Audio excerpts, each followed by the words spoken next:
दुनिया की तमाम छोटी और बड़ी खबरों के लिए हमारे चैनल को सब्सक्राइब करना न भूलें और बेल का बटन जरूर दबाएं। दोस्तों, मैं सहल कुरैशी। दोस्तों, आज बात करेंगे हम चुनाव आयोग की। पहली बार ऐसा हुआ है कि जो तीन चुनाव कमिश्नर और मुख्य चुनाव आयुक्त जो तीनों हैं, तीनों के तीनों एक ही राज्य उत्तर प्रदेश से हैं। इसको लेकर राजनीति शुरू हो चुकी है। राजभवन ने इसको लेकर एक ट्वीट किया है, इस पर हम बात करेंगे। लेकिन उससे पहले हम बात करते हैं चुनाव आयोग की एक बड़ी नाकामी की। चुनाव आयोग की कितनी बड़ी नाकामी पकड़ी गई है। अब ये देखना यह है कि क्या जानबूझकर किया गया या क्या ये नाकामी है या गैर जिम्मेदारी है। लेकिन जिस तरीके से चुनाव आयोग पर जो सवाल उठ रहे हैं, ईवीएम पर सवाल उठ रहे थे, और ऐसे में यह खबर आना, दरअसल उत्तर प्रदेश के बरेली में ब्लॉक प्रमुख के चुनाव होने थे। वहां की एक सीट है और वो सीट महिलाओं के लिए आरक्षित की हुई है। ये सभी को पता है कि जो महिलाओं के लिए जो आरक्षित सीट होती है, वहां से केवल महिला ही चुनाव लड़ सकती है।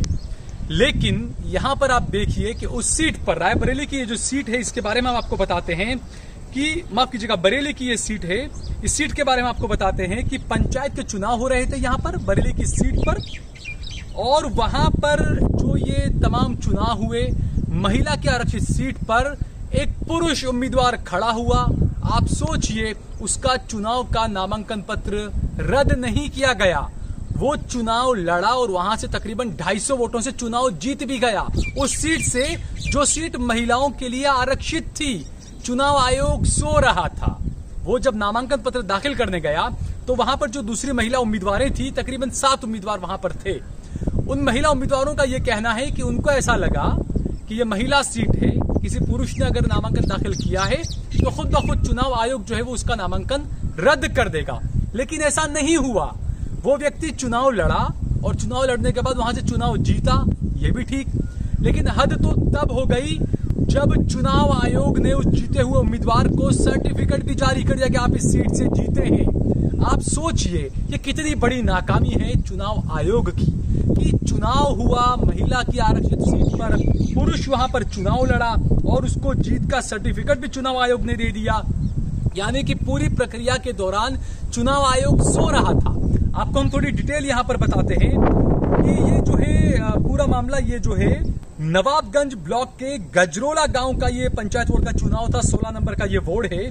और यहां पर आप देखिए, वार्ड में जो है वो सूरजमुखी, ये नाम है उनका, मिथिलेश कुमारी, फूलबानो, मीरा देवी, राजो और जीनत बानो, ये तमाम लोग वहां से चुनावी मैदान में थे। हालांकि इसमें कुछ नाम ऐसे हो सकता है कि चुनाव आयोग कुछ भी इसमें बोल दे, लेकिन हैरानी की बात है क्योंकि आप जब चुनाव पत्र दाखिल करते हैं, नामांकन दाखिल करते हैं, तो वहां पर आप महिला पुरुष सब लिखते हैं। तो क्या माना जाए, चुनाव आयोग जो है, जो नामांकन दाखिल किए जाते हैं, क्या उनकी सही से पड़ताल भी नहीं करता है? जब कोई कोर्ट पहुंचता है उसके बाद ही चुनाव का पत्र जो है वो रद्द किया जाता है, नामांकन। यहां पर ये सवाल उठना लाजमी है क्योंकि चुनाव आयोग पर यह बड़ा कलंक माना जाएगा। इसे इतनी बड़ी गैर जिम्मेदारी चुनाव आयोग कैसे कर सकता है कि बरेली के अंदर ये मामला है और 271 वोटों से वो जीत गया, उसको जीत का सर्टिफिकेट चुनाव आयोग ने जारी कर दिया, कोई सवाल नहीं उठे। और उसके बाद में जो महिला उम्मीदवारें थी वहां से, उनमें से कोई कोर्ट गई या उन्होंने किसी ने इलेक्शन कमीशन से शिकायत की, उसके बाद ये मामला सामने आया, उसके बाद ये मामले ने तूल पकड़ना शुरू किया। हालांकि खबर बड़ी है क्योंकि चुनाव आयोग की बड़ी गैर जिम्मेदारी है ये, लेकिन कहीं पर भी गोदी मीडिया में आपको ये खबर नजर नहीं आएगी।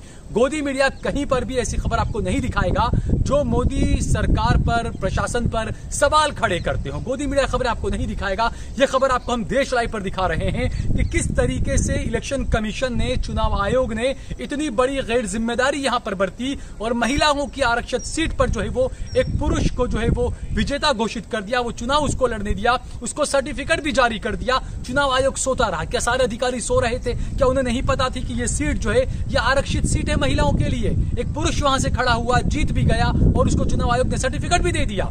ये सवाल इसलिए उठते हैं क्योंकि पिछले जो चुनाव हुए कई जगहों पर ईवीएम की गड़बड़ी की खबरें आई। हालांकि सरकार ने हमेशा इन खबरों को नकार दिया। सरकार का कहना है कि नहीं, ऐसी कोई गड़बड़ी नहीं होती है। लेकिन ये जो गड़बड़ी है, क्योंकि उत्तर प्रदेश में चुनाव होने हैं और चुनाव से ठीक पहले इतनी बड़ी जो नाकामी सामने आई है यहां पर इलेक्शन कमीशन की, ये सवाल तो खड़े करती है। दूसरा ये कि पहली मर्तबा ऐसा हुआ है कि चुनाव आयोग के जो 2 चुनाव आयुक्त और मुख्य चुनाव आयुक्त यानी इलेक्शन कमिश्नर और चीफ इलेक्शन कमिश्नर, ये तीनों के तीनों एक ही राज्य उत्तर प्रदेश से आते हैं। इसको लेकर सवाल उठ रहे हैं। कांग्रेस के नेता राज बब्बर ने जो है वो एक ट्वीट किया है और ट्वीट के जरिए उन्होंने कहा है कि ये संयोग है या प्रयोग है कि तीनों के तीनों जो है वो चुनाव के जो अधिकारी हैं वो तीनों के तीनों एक ही राज्य उत्तर प्रदेश से हैं। उन्होंने ये भी पूछा है कि क्या चुनाव है उत्तर प्रदेश में, और उन्होंने हैशटैग भी जो है वो यूपी इलेक्शन 2022 का उन्होंने हैशटैग वहां पर दिया है।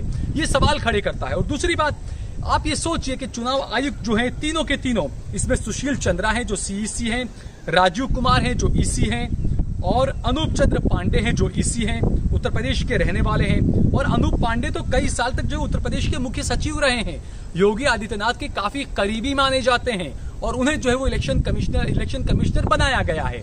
तो ऐसे में आप सोचिए कि जहां पर चुनाव होना है, और ये बात सभी को पता है, ये कहा जाता है कि जो दिल्ली की सत्ता का जो रास्ता है वो उत्तर प्रदेश से ही होकर गुजरता है, क्योंकि वहां पर 80 सीटें हैं लोकसभा की।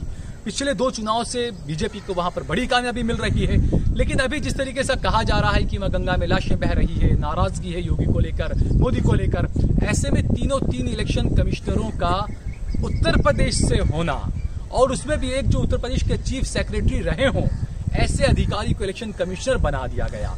तो सवाल इसलिए भी उठ रहे हैं कि आखिरकार क्या पहले से यूपी चुनाव को पूरा सेट किया जा रहा है, ये सवाल उठने लगे हैं। क्योंकि ये भी हकीकत है ये बात कि आप सोचिए कि वाकई में ये संयोग है या प्रयोग है, ये समझ में नहीं आ रहा है कि क्या किया जा रहा है। क्योंकि उत्तर प्रदेश में चुनाव है, चुनाव आयोग पर हमने जैसे बताया कि बार बार सवाल उठते हैं, और इसको लेकर जो है वो अब ट्रोल होने लगी है मोदी सरकार, और ट्विटर पर भी जो है वो यूजर्स मजे लेने लगे हैं इस बात को लेकर कि ये संयोग है या प्रयोग है। ये तीनों के तीनों जो चुनाव अधिकारी हैं वो तीनों के तीनों एक ही राज्य उत्तर प्रदेश से हैं, या कहीं ना कहीं योगी को बचाने की या बीजेपी की सरकार को बचाने की कोशिश की जा रही है। इसको लेकर जो है वो ट्रोलर्स जो है वो जबरदस्त तरीके से ट्वीट करने लगे हैं। कांग्रेस पार्टी ने भी इस पर सवाल उठाए हैं, और जो हमने बताया कि इसमें से जो उत्तर प्रदेश के रहने वाले जो अनूप चंद्र पांडे जो हैं, जो कि हमने बताया कि वहां के चीफ सेक्रेटरी भी रहे हैं, आप इनकी बायोपिक में जाइए, आप इनके ट्विटर के प्रोफाइल में जाइए, वहां पर आप बड़ा सा देखेंगे कि जो वॉलपेपर उन्होंने जो लगा रखा है, अपने कवर पेज जो लगा रखा है, उसमें आपको मोदी, योगी या हसीना चौड़ा करके चलते हुए नजर आ रहे हैं। अब यहाँ पर यह सवाल भी उठता है कि जब कोई IAS अधिकारी होता है, जब कोई IPS अधिकारी होता है, जब वो अपने पद पर शपथ लेता है, तो उससे ये कहा जाता है कि तुम जाति, बिरादरी, किसी पार्टी, इन सब से ऊपर उठकर आप फैसला लेंगे, इन सबको आप बिल्कुल अलग रखेंगे। उसके बावजूद इस तरह के जो अधिकारी होते हैं तो अपने प्रोफाइल में मोदी, अमित शाह, योगी, इनके लोगों के जो फोटो लगे रहते हैं, ये वाकई में शक पैदा करता है। क्योंकि हमने पहले देखा था कि जो गुजरात हाईकोर्ट के जो चीफ जस्टिस बनाए गए थे, उनके फेसबुक पर भी कई ऐसे फोटो आए थे मोदी वगैरह के, और उसमें साफ अच्छा लगता था कि वो मोदी के बहुत बड़े फैन हैं वो। तो ये सवाल खड़े करता है कि जो विपक्ष आरोप लगाता है कि जो संवैधानिक संस्थाएं हैं उन्हें पंगु बनाया जा रहा है, अपने ऐसे रबर स्टैंप को लाकर वहां पर बैठाया जा रहा है कि सरकार अपनी मनमानी चला सके। क्योंकि हमने सब चीजें ऐसी देखी, पिछले आप रिकॉर्ड उठाकर देखिए 2014 के बाद से अब तक, ये सवाल हमेशा विपक्ष उठाता रहता है कि जितनी भी संवैधानिक संस्थान है उन सबको पंगु बना दिया गया है। क्योंकि कांग्रेस के पास, विपक्ष के पास इतना तो वोट था नहीं, इतनी तो सीटें थी नहीं कि वो इन तमाम चीज़ों में हिस्सा ले। किस तरीके से जो होता है जिसको सरकार बिठा देती है चुन चुन कर, उसका विरोध कांग्रेस नहीं कर पाती है सही से। लेकिन कोर्ट एक रास्ता होता है, वहां पर जाकर इसका विरोध किया जा सकता है।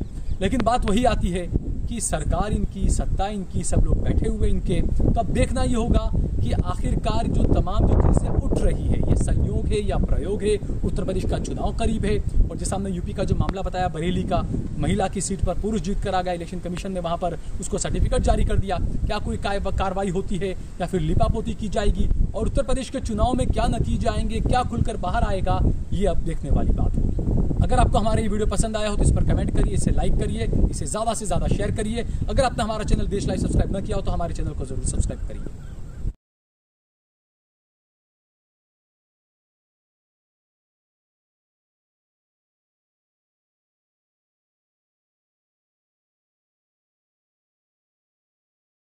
आप देख रहे हैं देश लाइव, देश की आवाज।